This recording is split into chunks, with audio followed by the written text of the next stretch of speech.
Assalamualaikum warahmatullahi wabarakatuh. Alhamdulillahi rabbil alamin. Wassalatu wassalamu ala ashrafil anbiya'i wal mursalin wa ala alihi wa sahbihi ajma'in. Amma ba'd. Bertemu kembali bersama kami di acara Kantin Kajian Rutin Ensenda TV. Dalam kesempatan kali ini, kami akan membahas tentang mewujudkan generasi masa depan. Saudara-saudaraku yang saya cintai, terpampang di hadapan kita antara harapan dan tantangan. Harapannya, kita sudah menyaksikan kebangkitan Islam sedang berjalan, di mana masjid-masjid semakin makmur dan lembaga-lembaga dakwah pun semakin menjamur. Namun, tantangan yang kita hadapi sekarang ini adalah masuknya budaya-budaya barat ke dalam kehidupan Islam, terutama melalui internet, televisi, komputer, dan lain sebagainya. Yang semua itu ternyata membawa dampak negatif. Seperti apa yang dikatakan oleh Dr. Freedom William, bahwa salah satu dampak dari media komunikasi adalah berubah kultur suatu masyarakat. Kita tidak perlu khawatir kalau perubahan tersebut membawa kepada hal-hal yang positif. Namun, jujur saja, perubahan tersebut lebih banyak mengarah kepada hal-hal yang negatif. Contohnya, generasi muda ini tidak terkecuali anak sekolahan masuk ke dalam lingkungan mabuk-mabukkan seperti whisky, brandy, ekstasi, dan lain sebagainya. Akibatnya, hari demi hari bangsa ini semakin dekat kepada kehancuran. Oleh karena itu, satu-satunya yang diharapkan oleh bangsa ini untuk memajukan bangsa adalah generasi muda. Namun, harapan dan tantangan yang harus mereka hadapi sangatlah berat. Mengingat betapa pentingnya generasi muda dalam membangun negeri, Allah Subhanahu wa Ta'ala telah berfirman dalam Quran surat An-Nisa ayat 9. A'udzu billahi minasy syaithanir rajim. Bismillahirrahmanirrahim. Wal yakhshal ladzina law taraku min khalfihim dhurriyyatan ضعافا خافوا عليهم فليتقوا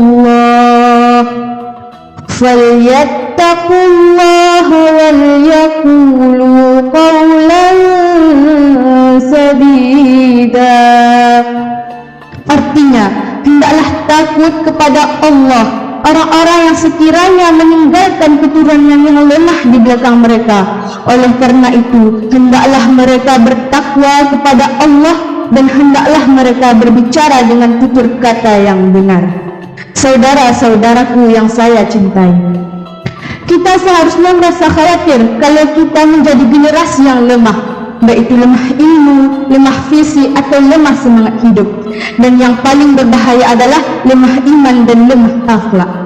Mengapa? Karena semua itu akan meracuni kehidupan kita. Bila itu terjadi, bukannya menjadi pelopor-pelopor pembangunan, namun sebaliknya menjadi virus penghambat dan penghancur pembangunan.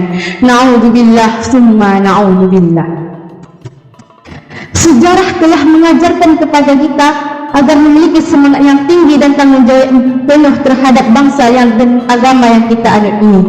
Karena apa? Karena ada makalah yang mengatakan Syubbanul yaumi rijalul ghaddi. Pemuda hari ini adalah pemimpin di masa yang akan datang. Oleh karena itu, agar tercipta negeri Indonesia yang aman, tentram, dan makmur, dan mewujudkan masyarakat yang agamis, masyarakat yang berpegang teguh pada 5 prinsip dasar, dan mampu melaksanakan perintah Tuhannya, dan memperdalam ilmu pengetahuan dan teknologi, mari kita prinsipkan dan laksanakan 3 hal berikut. Dan pertama, disiplin. Generasi muda yang unggul dan berkualitas harus memiliki kedisiplinan yang tinggi, rajin bekerja dan gemar beramal. Karena apa? Karena manusia yang pemalas tidak akan pernah merasakan manisnya madu, tetapi akan tenggelam dalam pahitnya empedu. Tiada bahagia tanpa lembah derita, tiada perjuangan tanpa pengorbanan. Pemalasan di masa muda adalah kehancuran di masa tua. Dan yang kedua, jujur. Kejujuran merupakan salah satu ciri generasi muda yang unggul. Kejujuran bukan hanya jujur terhadap orang lain, tetapi yang paling penting adalah jujur terhadap diri sendiri. Dan bekerja sama yang baik akan terjadi pribadi yang tangguh, kukuh dan utuh. Dan yang ketiga, ulet. Generasi muda yang unggul tidak mudah putus asa dan selalu ulet sesuai dengan skill dan profesinya. Mereka akan terus berusaha dengan tekun sampai pada akhirnya membawa mereka kepada dedikasi yang tinggi terhadap pekerjaan yang lebih baik dan berkualitas. Hadirin rahimakumullah. Sangat jelas sekali bahawa berputus asa dalam berbagai aspek kehidupan sangatlah dilarang oleh agama. Apakah itu dalam bekerja, belajar atau bahkan dalam meraih cita-cita. Karena berputus asa merupakan perbuatan orang-orang kafir. Oleh karenanya, melalui mimbar ini saya ingin membangun generasi muda, calon-calon pemimpin bangsa. Mari kita sing-singkan lengan baju kita, langkahkan ke depan untuk menatap masa depan yang lebih cemerlang. Kembangkan 5 potensi agar kalian menjadi sumber daya yang unggul dan berkualitas. Olah rasa agar iman melekat, olah rasio agar ilmu meningkat, olahraga agar badan sehat, olah usaha agar ekonomi meningkat, dan olah kinerja agar produktivitas berlipat.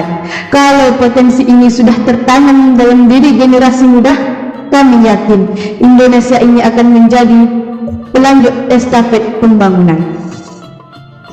Hadirin rahimakumullah.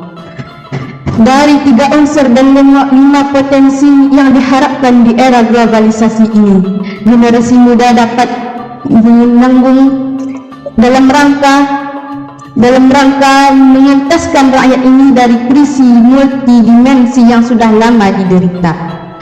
Pada akhirnya, apabila 3 potensi dan 5 unsur ini diaplikasikan, kami yakin Indonesia akan menjadi negeri adil dan makmur seperti apa yang didamba-dambakan. Amin amin ya rabbal alamin. Demikianlah yang dapat kami sampaikan, semoga bermanfaat bagi pemirsa M-Senda TV.